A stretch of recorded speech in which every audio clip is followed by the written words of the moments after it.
is our panel. He is the author of the new book, The End of Race Politics, Arguments for a Colorblind America. Coleman Hughes is over here. She's a staff writer at The Atlantic, Caitlin Flanagan, and you all know CNN contributor and 29-time winning broadcaster with MLB and TNT, Bob Costas is over here. Okay. First one is for you, Bob. With the allegations against Vince McMahon, now he's the head of the WWE, used to be the WWF. World Wrestling. Right, World Wrestling Entertainment. Entertainment. It better be, because it's not real. Yeah. Well, you know, part of the reason they labeled it that way was so that the various state governments wouldn't subject those athletes or performers to drug testing, to performance-enhancing drug testing. Because they're all on... Yeah, they basically conceded that these are scripted matches. They don't like to blare that out to their fans, some of whom actually think it's real. But as the long ago wrestling trainer, Bobby the Brain Heenan, said to me, there's only two things that concern me about wrestling fans. They can vote and they can breed. Well... Take it from Bob Costas, the elitist, to deliver a... My core audience is wrestling fans. That is so true. So are liberals and leftists. Would the allegations against Vince McMahon... Oh, yes. Now, he's, for people who don't know, I read this in the paper, some really, like Weinstein-level stuff. Or worse. Worse than Weinstein? Well, sex trafficking and sexual abuse. We'll see how this plays out. Would they have been overlooked for so long had he been working in an industry like Hollywood instead of sports? Well, you just brought up a name that would refute that, at least until recently. I think the difference is that if you talk about something like that, it's not covered in the same way as baseball, football, basketball would be covered. You don't have a press corps that's covering them and holding them to account. But Netflix... They operate on their own. Netflix just gave WWE, is it now? Yeah. a $5 billion deal. Oh, really? It has a television audience. It's one of the few things that $5 billion? I would guess so. But knowing Netflix, maybe But usually, like a deal like that, it usually gets stopped when a guy like this is attached to it. And like he's the head of it? It could be. Okay. Or someone else takes over and the basic product is appealing to enough of an audience that they roll on. All right. For Coleman, is the woke kindergarten controversy in San Francisco an example of DEI running amok in schools? Well, first of all, we'll have to explain what the woke kindergarten controversy is. Yeah, so the woke kindergarten controversy is at a school in San Francisco that is majority Hispanic. That is to say, 2/3 of these kids are speaking Spanish at home. They need to be taught the basics, English, math, etc.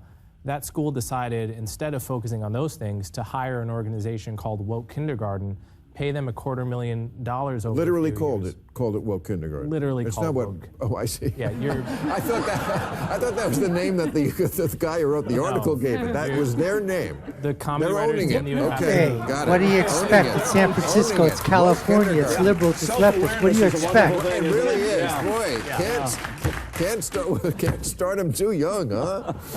And rather predictably, what happened is that their math and reading scores have been declining for several years, and it's become yet another example of precisely the opposite priorities that typical normal Americans want, which is we want to send our kids to school to learn the We don't want basics this as we DEI decline crap. Worldwide, not to be taught why math is racist. How are we going to compete with the Chinese?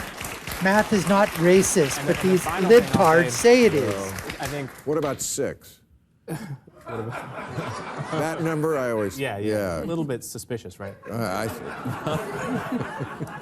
I think that the basic problem with wokeness, one of the basic problems is that There's a lot of problems. kids as somehow inherently racist, and the racism needs to be hammered out of them in some way. When the reality is that among all the problems kids have, for instance, being selfish and needing to learn to share, racism is not one of them. So really, in the same way we want to protect a child's sexual innocence for as long as possible, we should want to preserve that racially innocent mindset for as long as possible, not hammer these ideas into them. Very well said. Very well said. Caitlin, As an educator, what do you think of Dartmouth announcing it will bring back the SAT as a, as a requirement for all the kids? Now, if people don't know, all 8 Ivy Leagues got rid of the SAT Idiots, in the name of equity. morons. About, I don't know, 3 or 4 years ago. And now Dartmouth is saying, no. Well, It's a great thing to bring it back. I can tell you, it's absolutely true that all over the country, people don't realize this.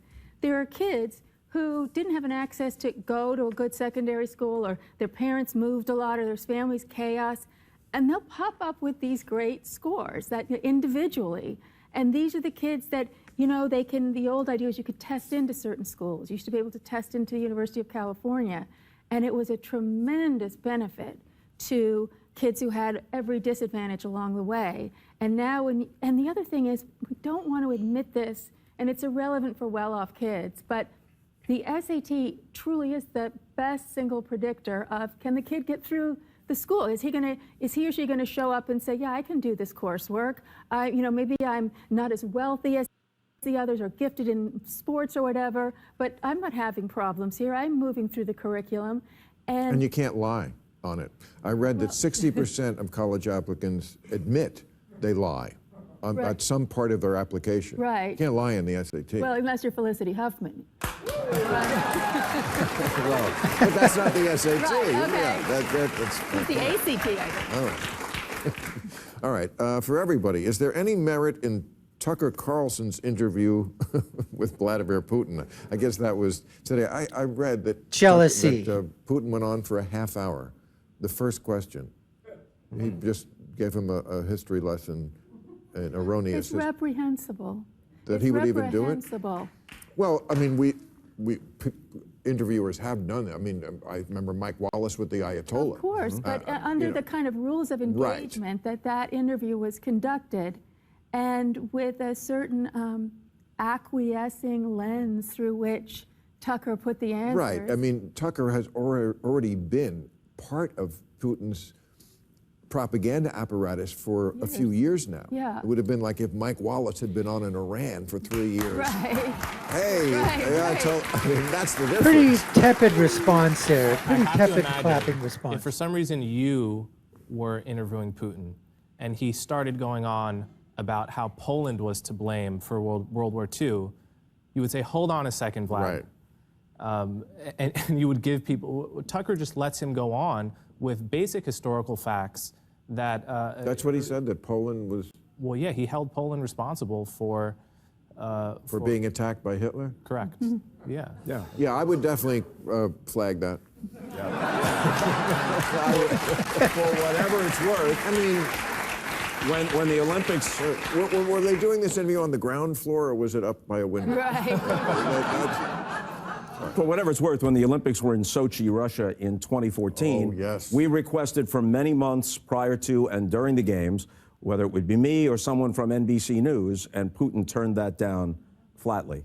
Right. So he wasn't And going to gave you sit. pink eye. Yes, he did. A whole, That's right. a whole cloak and dagger operation that Putin and the KGB obviously undertook I saw just it to immediately. screw me up. I knew it. I knew that. Yeah. And you know, people to this day, they'll say, like, conversational icebreaker occasionally, Bob, you remember that time you had pink eye at the Olympics? No, I don't recall. Refresh my memory. 100 million people with memes all over the internet and ridiculous, untrue theories as to how I contracted. I have no idea. Remind me again what that was. But now we can say it.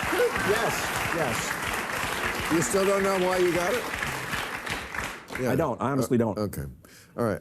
What do you? Dirty tricks. What do you think that the government is now banning eugenia, Tavium, and Extendimax? Well, I have a lot of feelings about Eugenia, Tavi, Mendimax. What are you talking about? What is that? They're weed killers. Oh. I want to know what they did to us and why they sound like boner pills. They do. They do. The last one does. The last one does. All right. Thank you. We ran out of time. You know, they're making fun of the Tucker Carlson, Putin interview. And look, you've got to you've got to have an idea in terms of what is it that you're willing to give up. How much are you willing to accept when the other person is answering the questions? Also, are you trying to play middle of the road? Are you biased towards one side or the other? And let's face it, Tucker is towards the Russian side. I would have to say right now, listen, I'm not all that happy with what the heck Russia did in terms of with Crimea and biting off parts of the Ukraine and what was allowed to occur during the Obama monarchy. But at the same time, I'm certainly not willing to give the Ukrainians any more money to stop, in their fight against the Russia. I think we've given them more than enough money, hundreds and hundreds of billions of dollars, nearly $1 trillion we've given them. That should be able to buy quite a bit of armaments, quite a bit of stuff that's inside there. So I'm not for, in terms of this here, but getting back to Tucker, I think there's a lot of jealousy that's going on here. He got an interview that a lot of people couldn't. Bob Costas just said right there. They tried in Sochi to try to get an interview. He wouldn't interview back in 2014. Okay, maybe you make some demands. You're willing to go with those demands, acquiesce to them, to whatever they say. We'll sit down if you do this, this, and this. Some people will say yes. Other people say, is it worth it? You've got to make that call and then do the interview and then basically go from there. But I think there's a lot of jealousy involved. I think a lot of people would have given, their firstborn in the journalistic news apparatus would have given their firstborn, maybe a couple more too, to have a sit down with Putin, at that length. Anyways, folks, we appreciate you taking the time to watch. You've been watching the Dr. Nasir Shaikh Show.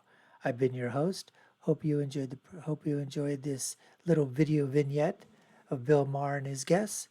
Take a look at our other video links above and below. I'll leave with my final thought, which is, when you're right, you're right, and when you're left, you're wrong. Until next time, folks, take care and stay safe.